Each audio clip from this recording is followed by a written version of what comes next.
हमने पिछली क्लास पे एप्लीकेशन ऑफ डेरिवेटिव का फर्स्ट एप्लीकेशन स्टडी किया था, that is to find the rate of change of quantity, और उससे रिलेटेड हमने कुछ क्वेश्चंस भी सॉल्व किए थे।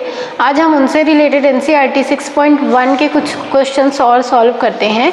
तो सबसे पहले हम लोग देखते हैं सिक्स्थ क्वेश्चन हमें दिया हुआ है, the radius of a circle is increasing at a rate of 0.7 centimetre per second, what is the rate of increase of its circumference.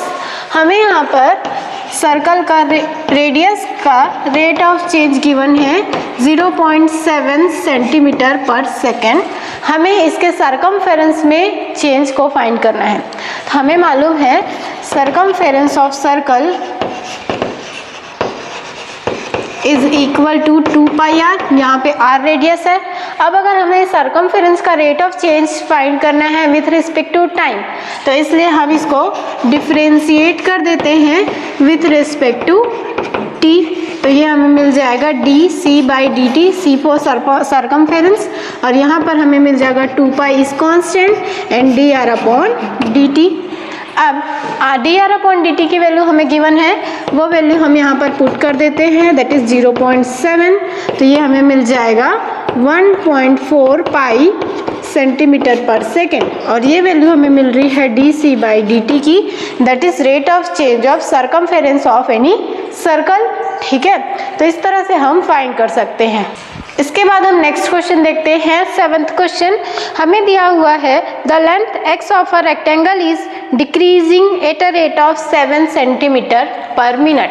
यहाँ पर हमें एक रेक्टेंगल दिया हुआ है और इस रेक्टेंगल का लेंथ है x, और रेक्टेंगल का जो लेंथ है वो 5 सेंटीमीटर पर मिनट की रेट से डिक्रीज हो रहा है। ठीक है, लेंथ रेक्टेंगल का कम होता जा रहा है और हमें दिया हुआ है and the width y is increasing at a rate of 4 centimetre पर मिनट, और इसका विड्थ हमें दिया हुआ है y, और dy/dt हमें गिवन है 4 सेंटीमीटर पर मिनट। यहाँ पर अब हमें ये देखना है कि dy/dt इंक्रीजिंग लेंथ दिया हुआ है, मतलब जो उसका विड्थ है वो इंक्रीज हो रहा है 4 सेंटीमीटर पर मिनट की रेट से, जबकि उसका लेंथ डिक्रीज हो रहा है 5 सेंटीमीटर पर मिनट से।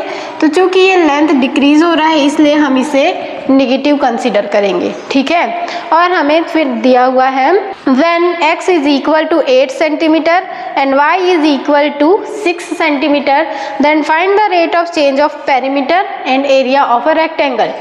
हमें गिवन है x की वैल्यू 8 एंड y की वैल्यू 6, और इन x एंड y की इन वैल्यूज़ पर हमें इसके पेरीमीटर एंड एरिया में रेट ऑफ चेंज फाइंड करना है। तो हम सबसे पहले निकालते हैं पेरीमीटर के लिए। तो पेरीमीटर ऑफ रेक्टेंगल का पेरीमीटर हमें मालूम है 2x + y, that is 2 × length plus width. तो यहाँ पर अगर हम इसके पेरीमीटर को डिफ्रेंशिएट करते हैं x के रिस्पेक्ट में, तो ये हमें मिल जाएगा dp/dt is equal to 2 is constant dx/dt plus dy/dt। ये वैल्यू हमें मिल जाएगी, dx/dt एंड dy/dt की वैल्यू लेते हैं, तो ये हमें मिल जाएगा dx/dt is -5 and dy/dt is 4। तो ये हमें मिल जाएगा -2 सेंटीमीटर पर मिनट। ये हमें इसके पेरीमीटर में रेट ऑफ चेंज मिल गया। इसके बाद हमें फाइंड करना है rate of change in area of rectangle. तो रेक्टेंगल का एरिया हमें मालूम है कि किसी भी रेक्टेंगल का एरिया होता है लेंथ इंटू विड्थ। तो यहाँ पर ये हमें मिल जाएगा x × y, क्योंकि x लेंथ है एंड y विड्थ है।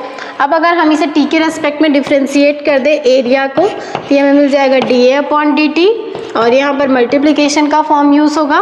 तो हमें मिल जाएगा फर्स्ट फंक्शन सेकेंड का differentiation plus second function first का डिफ्रेंशिएशन। अब हम यहाँ पर x एंड y की वैल्यू पुट करते हैं। x की वैल्यू है 8 and dy/dt is 4 plus y is 6 centimetre and dx/dt is -5। Solve करते हैं तो ये हमें मिल जाएगा 32 - 30 दैट इज 2 सेंटीमीटर स्क्वायर पर मिनट। ये हमें मिल गया एरिया में रेट ऑफ चेंज। ठीक है, तो इस तरह से अगर कोई भी रेक्टेंगल हमें गिवन है, कुछ भी दिया हुआ है, उसमें अगर डिक्रीजिंग देता है कि उस रेट से वो डिक्रीज हो रहा है, तो उस कंडीशन पर हम उसे निगेटिव कंसीडर करेंगे और इस तरह से हम इसके रेट ऑफ चेंज को फाइंड कर लेंगे। ओके, इसके बाद नेक्स्ट क्वेश्चन देखते हैं। हमें 8th क्वेश्चन दिया हुआ है, a balloon which always remains spherical on inflection is being inflected by pumping in 900 cubic centimeter of gas per second. Find the rate at which the radius of the balloon increases when the radius is 15 centimeter. यहाँ पर हमें एक balloon given है और ये given है कि balloon हमें मालूम है कि उसमें जब हम एयर डालते जाते हैं तो वो उसका रेडियस इंक्रीज होते जा रहा है। तो यहाँ पर ये बैलून की कैपेसिटी गिवन है कि जब उसमें 900 क्यूबिक सेंटीमीटर गैस पर सेकंड डाला जाएगा तो वो उसका रेडियस बढ़ता जाएगा। तो यहाँ पर हमें dV/dt की वैल्यू गिवन है 900 centimetre cube per second and R की वैल्यू गिवन है 15 सेंटीमीटर। dV/dt हमें गिवन है, मतलब हमें ये गिवन है कि वॉल्यूम किस रेट से अगर हम लोग उसमें एयर डालेंगे तो वो इन्फ्लेक्ट होगा when volume rate of change of volume is 900 centimetre cube per second. और हमें rate of change of radius find करना है, मतलब हमें dR/dt की वैल्यू फाइंड करनी है। तो सबसे पहले हम लिख सकते हैं वॉल्यूम, और वॉल्यूम किसी भी स्फीयर का वॉल्यूम हमें मालूम है 4/3 पाई r क्यूब। से t के रेस्पेक्ट में डिफ्रेंशिएट करते हैं तो ये हमें मिल जाएगा dV/dt, और यहाँ पर 4/3 पाई कांस्टेंट है, ये हमें मिल जाएगा d/dt r क्यूब। x/n का x की पावर n का फॉर्म यहाँ पर हम यूज़ करेंगे, ये हमें मिल जाएगा dV/dt is equal to 4/3 pi into 3r²। ठीक है, यहाँ से 3 का टर्म कैंसिल हो जाएगा, dV/dt एंड r की वैल्यू पुट करते हैं तो dV/dt is 900 and 4 pi, r की वैल्यू है 15, तो ये हो जाएगा 15²।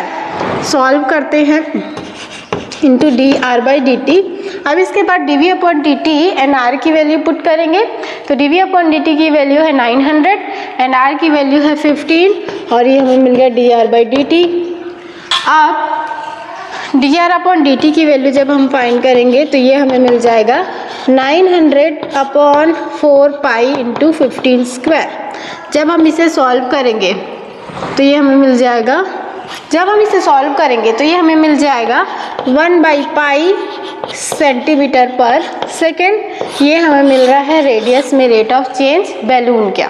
ठीक है, तो हम इसे इस तरह से सॉल्व कर सकते हैं। नेक्स्ट देखते हैं, हमें दिया हुआ है a balloon which always remains spherical has variable radius. यहाँ पर एक बैलून है जिसका रेडियस वेरिएबल है, या तो वो इंक्रीज हो रहा होगा या रेडियस डिक्रीज हो रहा होगा। हमें फाइंड करना है, find the rate at which volume is increasing with radius, मतलब हमें rate of change of volume find करना है विथ रिस्पेक्ट टू रेडियस। यहाँ पर ध्यान दीजिएगा, हमें यहाँ पर rate of change with respect to time नहीं फाइंड करना है, हमें with respect to radius find करना है। एंड रेडियस की वैल्यू हमें गिवन है 10 सेंटीमीटर। तो हम इसे सॉल्व करते हैं। यहाँ पर हमें गिवन है एक बैलून है जो स्फेरिकल शेप में है, तो उसका वॉल्यूम हमें मिल जाएगा 4/3 पाई r क्यूब। हमें इसे डिफ्रेंशिएट करना है विथ रिस्पेक्ट टू r, क्योंकि हमें इसका रेट ऑफ चेंज फाइंड करना है विथ रिस्पेक्ट टू रेडियस। तो ये हमें मिल जाएगा dV/dr is equal to 4/3 pi dr³/dr। तो ये हमें मिल जाएगा dV/dr is equal to 4/3 pi 3r²। अब हमें यहाँ पे dr/dr नहीं मिलेगा, जब हम t के रिस्पेक्ट में करते थे तब हमें यहाँ पर एक और क्वांटिटी मिलती थी, अभी हमें वो नहीं मिलेगी। अब हमें r की वैल्यू गिवन है 10 सेंटीमीटर, तो वो वैल्यू पुट करते हैं, ये हमें मिल जाएगा dV/dr is equal to 4 pi into 10², that is 400 pi centimetre cube per 4/3 pi centimetre square. ये हमें वैल्यू मिल गई dV/dr की। तो इस तरह से हम फाइंड कर सकते हैं वॉल्यूम में rate of change with respect to radius. ठीक है, इसके बाद नेक्स्ट क्वेश्चन देखते हैं। 400 पाई सेंटीमीटर पर सेकेंड। ठीक है, तो इस तरह से हम वॉल्यूम में रेट ऑफ चेंज फाइंड कर सकते हैं। अब इसके बाद नेक्स्ट क्वेश्चन देखते हैं। हमें दिया हुआ है अ ladder 5 centimetre long is leaning against a wall. The bottom of the ladder is pulled around the ground away from the wall at a rate of 2 centimeter per second. How fast is its height on the wall is decreasing when the foot of ladder is 4 centimeter away from the wall. यहाँ पर हमें given है कि suppose ये wall है और एक ladder यहाँ पर इस वॉल के सहारे इस तरह से झुका हुआ है। अब हमें क्वेश्चन में अगर हम इसे नाम दे दें y, a, b and c, suppose this is x, this is y, तो ये हमें मिल जाएगा x square plus y square by Pythagoras theorem. ठीक है, अगर हम इस लेंथ को मान ले x, दिस लेंथ को मान ले y, तो हमें मालूम है कि यहाँ पर 90 डिग्री का एंगल बन रहा है। तो पाइथागोरस थ्योरम यूज़ करके हम इसके हाइपोटेनियस की वैल्यू फाइंड कर लेंगे। तो यहाँ पर हाइपोटेनियस हमें मिल गया। हमें क्वेश्चन में ये गिवन है कि ये जो लैडर है यहाँ पर A B is ladder. Ladder को धीरे धीरे वॉल से ये इस तरह से झुकता जा रहा है। जैसे जैसे इसको इस साइड हम लोग खींचते जा रहे हैं, तो जब ये यहाँ पर सपोज आएगा तो ये इस तरह से यहाँ इसका हाइट डिक्रीज होते जाएगा। हमें यहाँ पर गिवन है कि ये जो लैडर है ए बी, इस लैडर की लेंथ मतलब ए बी की लेंथ हमें गिवन है A B is equal to 5 centimetre. ठीक है, और हमें गिवन है कि rate of change of y, मतलब किस रेट से ये लैडर का पॉइंट बी पॉइंट सी से दूर जा रहा है, इधर खिसकता जा रहा है। हमें गिवन है dy/dt और dy/dt की वैल्यू हमें गिवन है 2 सेंटीमीटर पर सेकेंड। हमें फाइंड करना है कि जैसे जैसे लैडर के इस पॉइंट बी को हम दूर लेके जाएंगे तो उस कंडीशन पर ये जो पॉइंट ए है वो धीरे धीरे नीचे आते जाएगा, उस कंडीशन पर ये जो हाइट है वो डिक्रीज होते जाएगी। तो हमें फाइंड करना है कि वो किस रेट से वो हाइट डिक्रीज हो रहा है। When value of y is equal to 4 metre, जब ये पॉइंट बी इस पॉइंट सी से 4 मीटर की दूरी पर होगा, तब हमें फाइंड करना है dx/dt की वैल्यू। तो यहाँ पर हमें ए बी की वैल्यू 5 सेंटीमीटर मिला है और हम ये बता चुके हैं कि पाइथागोरस थ्योरम से इस लेंथ ए बी को हम x square plus y square से भी इंडिकेट कर सकते हैं। तो इस कंडीशन पर हमें मिल जाएगा 5 is equal to √x square plus y square, ये मिल जाएगा। ठीक है, तो यहाँ से हम x की वैल्यू फाइंड कर सकते हैं। तो x हमें मिल जाएगा √25 minus y square, that is x, ये वैल्यू हमें मिल गई। अब हम इसे t के रेस्पेक्ट में डिफ्रेंशिएट करते हैं, तो ये हमें मिल जाएगा differentiating with respect to t, तो यहाँ से ये हमें मिल जाएगा dx/dt और ये हमें मिल जाएगा d/dt √25 माइनस वाई स्क्वायर। इसे सॉल्व करते हैं हम, तो जब हम इसे सॉल्व करेंगे तो ये हमें मिल जाएगा dx/dt इज इक्वल टू 1/2। इसे हम लोग ले सकते हैं 25 minus y square whole power 1/2। तो जब हम इसे सॉल्व करेंगे तो हमें मिल जाएगा 25 minus y square 1/2 minus 1 into y square एक अलग फंक्शन है, तो जब हम इसका डिफ्रेंशिएशन करेंगे तो ये हमें मिल जाएगा माइनस ऑफ 2y dy/dt। तो जब हम इसे वन टाइम और सॉल्व करेंगे तो ये 2 का टर्म कैंसिल हो जाएगा और यहाँ से हमें मिल जाएगा minus 1/25 minus y square into y dy/dt। अब यहाँ पर हम y की वैल्यू पुट करते हैं, तो y की वैल्यू हमें गिवन है, यहाँ पर हमें इसका लेंथ गिवन है, लैडर का लेंथ 5 सेंटीमीटर एंड जो y की वैल्यू है वो हमें 4 सेंटीमीटर गिवन है, तो y की वैल्यू यहाँ पर पुट करते हैं। dy/dt की हमें वैल्यू गिवन है 2 सेंटीमीटर पर सेकेंड, वो वैल्यू हम यहाँ पर पुट करते हैं। तो इस तरह से जब हम इसे सॉल्व करेंगे तो dx/dt की वैल्यू हमें मिल रही है -8/3। यहाँ पर नेगेटिव साइन ये इंडिकेट कर रहा है कि जो x की वैल्यू है दैट इज हाइट, वो डिक्रीज हो रही है। डिक्रीज होने के कारण ही यहाँ पर हमें नेगेटिव साइन मिल रहा है। तो इस बेसिस पर हम लोग बोल सकते हैं कि dx/dt हमें मिल गया 8/3 सेंटीमीटर पर सेकेंड, और हम नेगेटिव को जब हटा देंगे नेगेटिव साइन तो हम ये बोलेंगे कि ये हाइट डिक्रीज हो रही है। ठीक है, 8/3 सेंटीमीटर पर सेकेंड की रेट से। तो इस तरह से हम इसे फाइंड कर लेंगे। इसके बाद नेक्स्ट क्वेश्चन देखते हैं। Find the points on the curve at which the y coordinate is changing 8 times fast as the x coordinate। हमें यहाँ पर गिवन है dy/dt is equal to 8 times dx/dt। ठीक है, हमें यहाँ पर गिवन है कि एक जो पार्टिकल है वो कर्व के इस इक्वेशन के अलोंग मूव कर रहा है। हमें कर्व में ऐसे पॉइंट फाइंड करने हैं कि जिस पॉइंट पर जो y कोऑर्डिनेट है वो उसका rate of change x coordinate के रेट ऑफ चेंज का 8 गुना हो। ठीक है, तो ये दो इक्वेशंस हमें मिल गए। अब अगर हम इक्वेशन फर्स्ट को t के रेस्पेक्ट में डिफ्रेंशिएट कर दें तो ये हमें मिल जाएगा 6 × dy/dt is equal to 3x² dx/dt, ये हमें मिल जाएगा अगर हम इक्वेशन फर्स्ट को t के रिस्पेक्ट में डिफ्रेंशिएट कर देंगे। तो अब अगर हम इन दोनों इक्वेशन को देखें, इसे इक्वेशन थर्ड ले लें, तो इन दोनों इक्वेशन का हम कंपेयर कर सकते हैं और यहाँ पर पुट कर सकते हैं dy/dt की प्लेस पे ये वाली वैल्यू। तो हमें मिल जाएगा 8 × dx/dt dy/dt by equation second dy/dt की प्लेस पे हमने 8 × dx/dt पुट कर दिया, हमें मिल जाएगा 3x² dx/dt। यहाँ से dx/dx कैंसिल हो जाएगा और जब हम इसे सॉल्व करेंगे तो ये हमें मिल जाएगा 3x², तो x² हमें मिल जाएगा 16। तो यहाँ से x की वैल्यू हमें मिल जाएगी +-4। x की दो वैल्यूज़ हमें मिल गई। अब x की इन वैल्यूज़ को हम इक्वेशन 1 में पुट करते हैं। तो जब हम x की वैल्यू को लेंगे +4 तो उस कंडीशन पर 6y हमें मिल जाएगा। इक्वेशन हमें गिवन है x³ + 2, तो ये हमें मिल जाएगा 4³ + 2।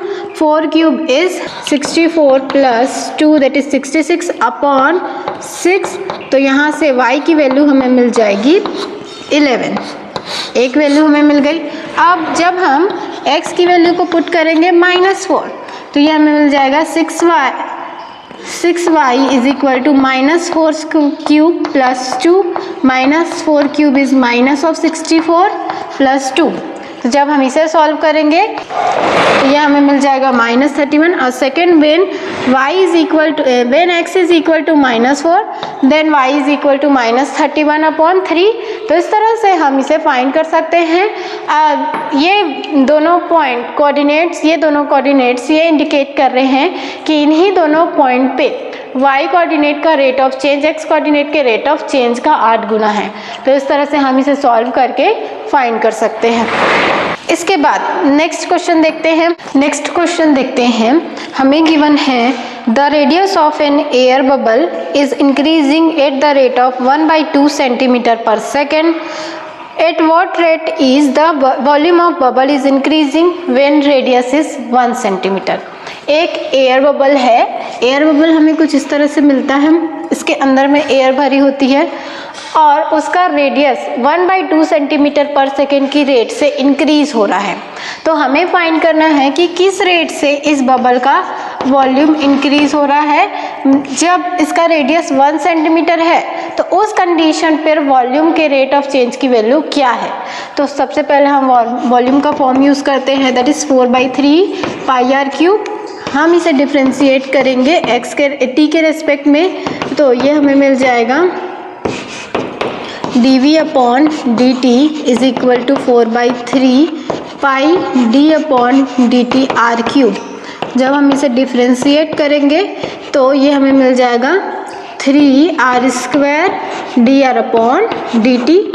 यहाँ पर r की एंड dr अपॉन dt की वैल्यू पुट करेंगे तो ये हमें मिल जाएगा 4/3 पाई 3 इंटू 1² dr/dt इज़ 1/2। यहाँ से 3 का टर्म कैंसिल हो जाएगा तो ये हमें मिल जाएगा 2 pi centimetre cube per second, और यही वैल्यू हमें मिल रही है rate of change in volume of an air bubble. तो ठीक है, तो इस तरह से हम इसे फाइंड कर लेंगे। इसके बाद नेक्स्ट क्वेश्चन देखते हैं। हमें दिया हुआ है a balloon which always remains spherical has a variable diameter and diameter is 3/2 2x + 1। Find the rate of change of its volume with respect to x। यहाँ पर हमें एक बैलून का डायमीटर गिवन है 3/2 × 2x + 1 और हमें फाइंड करना है कि जो बैलून है उसके वॉल्यूम में rate of change with respect to x। ठीक है, इस तरह से हमें dv अपॉन dx की वैल्यू फाइंड करनी है। तो सबसे पहले हमें जो यहाँ पर डायमीटर गिवन है, हमें मालूम है कि डायमीटर 2 × रेडियस के इक्वल होता है। तो यहाँ से हम रेडियस फाइंड कर लेते हैं। तो रेडियस हमें मिल जाएगा diameter upon 2 that is 3/2 2x + 1 upon 2। तो ये हमें मिल जाएगा 3/4 × 2x + 1। ये हमें इसका रेडियस मिल गया। अब उसके बाद हमें अगर इसका वॉल्यूम लिखें तो ये हमें मिल जाएगा 4/3 पाई r क्यूब। अगर हम बैलून का वॉल्यूम देखें तो वॉल्यूम का फॉर्मूला हमें मिल रहा है 4/3 पाई r क्यूब। r की वैल्यू हम यहाँ पर पुट करते हैं तो ये हमें मिल जाएगा 4/3 पाई 3/4 2x + 1 होल क्यूब। अब जब हम इसे सॉल्व करेंगे तो ये हमें मिल जाएगा pi into 9/16 2x + 1 whole cube. अब हमें dv अपॉन dx फाइंड करना है तो उसके लिए हम इसे x के रिस्पेक्ट में डिफ्रेंशिएट करते हैं। तो यहाँ से 9π/16 कांस्टेंट मिल जाएगा और ये हमें मिल जाएगा d अपॉन dx 2x + 1 का होल क्यूब। डिफ्रेंशिएट करते हैं तो यहाँ से जब हम इसे सॉल्व करेंगे तो ये x की पावर n वाला फॉर्म हम यूज़ करेंगे तो हमें मिल जाएगा 3 × 2x + 1 whole power 3 - 1 that is 2 and 2x + 1 एक अलग फंक्शन है। तो जब हम इसका डिफ्रेंशिएशन करेंगे तो 2 कांस्टेंट मिल जाएगा और x का डिफ्रेंशिएशन x के रिस्पेक्ट में ही हमें 1 मिल जाएगा। ठीक है, तो इस तरह से यहाँ पर हमें 2 मिलेगा। अब जब हम इसे सॉल्व करेंगे तो ये हमें मिल जाएगा 27/8 पाई 2x + 1 होल स्क्वायर और ये वैल्यू हमें मिल रही है dv अपॉन dx की। तो इस तरह से हम रेट ऑफ चेंज फाइंड कर लेंगे। ओके, इसके बाद नेक्स्ट क्वेश्चन देखते हैं। हमें दिया हुआ है sand is pouring from a pipe eight a rate of 12 cm³ per second.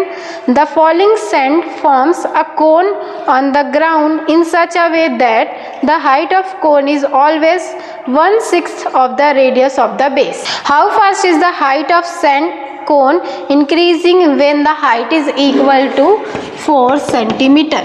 हमें यहाँ पर दिया हुआ है कि एक पाइप है। इस तरह से पाइप हमें मालूम है कि ये एक बेलन के शेप में होता है।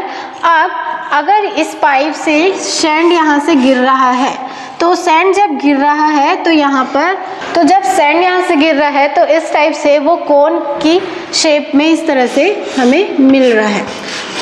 और हमें ये दिया हुआ है कि dv अपॉन dt मतलब ये किस रेट से नीचे गिर रहा है, किस रेट से उसका वॉल्यूम कम हो रहा है, वो हमें गिवन है 12 cm³ per second। और जब ये नीचे गिर रहा है और कोन शेप बना रहा है उस कंडीशन पर हमें ये गिवन है कि जो इसका हाइट है वो 1/6 है रेडियस का। यहाँ पर डायग्राम में इस तरह से नहीं दिख रहा है पर ये हमें कंडीशन गिवन है कि जो उसका हाइट है वो 1/6 है रेडियस के। तो इस बेसिस पर हमें मिल जाएगा r = 6h। ठीक है, हमें फाइंड करना है कि किस रेट से हाइट इंक्रीज हो रहा है। जब हाइट 4 सेंटीमीटर है तो उस कंडीशन पर हमें फाइंड करना है dh अपॉन dt मतलब किस रेट से कोन का हाइट इंक्रीज हो रहा है। अब ये एक बेलन के शेप में है और हमें मालूम है कि इसका वॉल्यूम हमें मिलता है 1/3 pi r square h। Okay, अब हम अगर इसे t के रिस्पेक्ट में डिफ्रेंशिएट करें तो ये हमें मिल जाएगा 1/3 पाई कांस्टेंट। तो सब उस डिफ्रेंशिएट करने से पहले हम यहाँ पर r की वैल्यू 6h पुट करते हैं। अभी यहाँ पर दो वेरिएबल हैं, अगर हम r की वैल्यू 6h पुट कर देंगे तो हमें केवल वन वेरिएबल मिलेगा, तो हम इजीली सॉल्व कर सकते हैं। तो हम वो वैल्यू पुट करते हैं, तो ये हमें मिल जाएगा v is equal to 1/3 pi r is 6h। तो जब हम इसे सॉल्व करेंगे तो ये हमें मिल जाएगा v is equal to 36 pi h cube upon 3। तो ये हमें मिल जाएगा 12 पाई h क्यूब। अब हमें इसे डिफ्रेंशिएट करना है विथ रिस्पेक्ट टू t। हमें मिल जाएगा dv upon dt is equal to 12 pi d upon dt h cube. जब हम इसे डिफ्रेंशिएट करेंगे तो हमें मिल जाएगा dv upon dt is equal to 12 pi 3h square dh upon dt। x cube को हम x की पावर n के फॉर्म में डिफ्रेंशिएट करेंगे तो हमें इस तरह से मिल जाएगा। अब यहाँ पर हम h की एंड dv अपॉन dt की वैल्यू पुट करते हैं।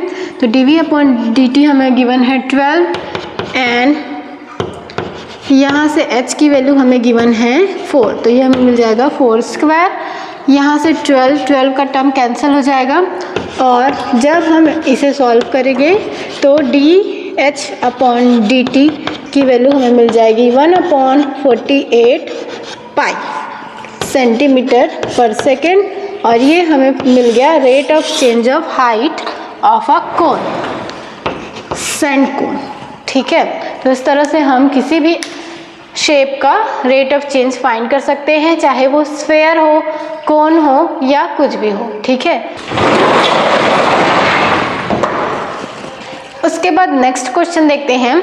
हमें दिया हुआ है the total cost c of x in rupees associated with the production of x units of an item is given by c of x is equal to 0.007 x cube minus 0.003 x square plus 15x plus 4000। Find the marginal cost when 17 units are produced। x की value हमें given है 17 और x की इस value के लिए हमें marginal cost find करनी है, मतलब किस रेट से कॉस्ट इंक्रीज हो रहा है हमें वो फाइंड करना है। अगर प्रोडक्शन टोटल 17 यूनिट्स है तो उस कंडीशन पर उसका मार्जिनल कॉस्ट क्या होगा। तो हम इस इक्वेशन को x के t के रिस्पेक्ट में डिफ्रेंशिएट करते हैं। तो हम इस इक्वेशन को x के रिस्पेक्ट में डिफ्रेंशिएट करते हैं क्योंकि हमें मार्जिनल कॉस्ट फाइंड करना है और कॉस्ट हमें x का फंक्शन दिया हुआ है। तो ये हमें मिल जाएगा d और c of x upon dx is equal to d upon dx 0.007 x cube plus minus 0.003 x square plus 15x plus 4000। जब हम इसे डिफ्रेंशिएट करेंगे तो यहाँ से 0.007 ये कांस्टेंट हो जाएगा और x क्यूब का डिफ्रेंशिएशन हमें मिल जाएगा 3x स्क्वायर। सिमिलरली यहाँ पर 0.003 कांस्टेंट है, x स्क्वायर का डिफ्रेंशिएशन हमें मिल जाएगा 2x एंड यहाँ पर 15 कांस्टेंट है और x का डिफ्रेंशिएशन हमें 1 मिल जाएगा और ये कांस्टेंट टर्म है, इसका डिफ्रेंशिएशन हमें 0 मिल जाएगा। अब इस इक्वेशन में हम x की वैल्यू 17 पुट करते हैं, ये हमें मिल जाएगा 0.007 into 3 into 17 square minus 0.003 into 2 into 17 plus 15।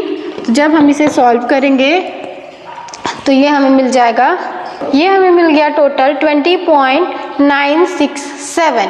ये हमें मिल रहा है marginal cost when 17 units are produced, मतलब when x की वैल्यू 17 है उस कंडीशन पर हमें मार्जिनल कॉस्ट मिल रहा है 20.967 रुपीज़। इस तरह से हम इसे फाइंड कर लेंगे। ओके। इसके बाद 16th क्वेश्चन देखते हैं। हमें गिवन है the total revenue in rupees received from the sale of x units of the product is given by r of x is equal to 13x square plus 26x plus 15। Find the marginal revenue when x is equal to 7। Similar question है जैसे हमने इसको find किया था। यहाँ पर भी दिया हुआ है कि कुछ प्रोडक्ट्स के कुछ यूनिट्स को सेल करने से जो रेवेन्यू हो रहा है उसका एक इक्वेशन हमें यहाँ पर गिवन है। तो हमें मार्जिनल कॉस्ट फाइंड करना है जब 7 यूनिट्स सेल हो। तो इसके लिए हम इसे डिफरेंशिएट करते हैं विथ रिस्पेक्ट टू x। तो ये हमें मिल जाएगा d of r of x upon dx is equal to d upon dx 13x square plus 26x plus 15। इसे जब हम डिफ्रेंशिएट करेंगे तो यहाँ से इसका डिफ्रेंशिएशन हमें मिल जाएगा 13 is constant and x square का डिफ्रेंशिएशन हमें मिल जाएगा 2x। सिमिलरली यहाँ पर 26 कांस्टेंट है और x का डिफ्रेंशिएशन 1 मिल जाएगा अगर हम x के रिस्पेक्ट में ही करें तो। 15 एक कांस्टेंट टर्म है, इसका डिफ्रेंशिएशन हमें 0 मिलेगा। अब हम जब यहाँ पर x की वैल्यू को पुट करते हैं 7 तो ये हमें मिल जाएगा 13 इंटू 2 इंटू 7 प्लस 26। जब हम इसे सॉल्व करेंगे तो 13 into 2 is 26 into 7 plus 26 that is, यहाँ से हमें मार्जिनल कॉस्ट मिल रहा है 200 रुपीज़। ठीक है, तो इस तरह से हम मार्जिनल कॉस्ट फाइंड कर सकते हैं। चाहे हमें कोई भी रेवेन्यू का दिया हो, किसी भी यूनिट को सेल करने से कितना हमें प्रॉफिट हो रहा है, कितना लॉस हो रहा है, किस रेट से प्रॉफिट इंक्रीज हो रहा है, वो सारी चीज़ें हम डिफरेंशिएशन के थ्रू फाइंड कर सकते हैं। तो आज की क्लास में हमने rate of change of quantities से रिलेटेड कुछ क्वेश्चंस किए, जिसमें हमने ये देखा कि चाहे वो कोई सा भी फील्ड हो, चाहे हम स्फेयर की बात करें, कोन की बात करें, सिलेंडर की बात करें, या हम सर्कल लें या शेयर मार्केट से रिलेटेड कोई भी टर्म्स लें, सभी में डिफरेंशिएशन का यूज़ रेट ऑफ चेंज को फाइंड करने के लिए करते हैं। हम एक्सेलरेशन में रेट ऑफ चेंज फाइंड करते हैं, वेलोसिटी में रेट ऑफ चेंज फाइंड करते हैं। इस तरह से रेट ऑफ चेंज में डिफरेंशिएशन का बहुत ज़्यादा यूज़ किया जाता है और वो किस तरह से करते हैं वो हमने स्टडी किया। नेक्स्ट क्लास में हम लोग देखेंगे कि किस तरह से डिफरेंशिएशन का यूज़, डिफरेंशिएशन का एप्लीकेशन हम इंक्रीजिंग एंड डिक्रीजिंग फंक्शन को फाइंड करने के लिए, उनके इक्वेशन को वेरीफाई करने के लिए हम यूज़ करते हैं।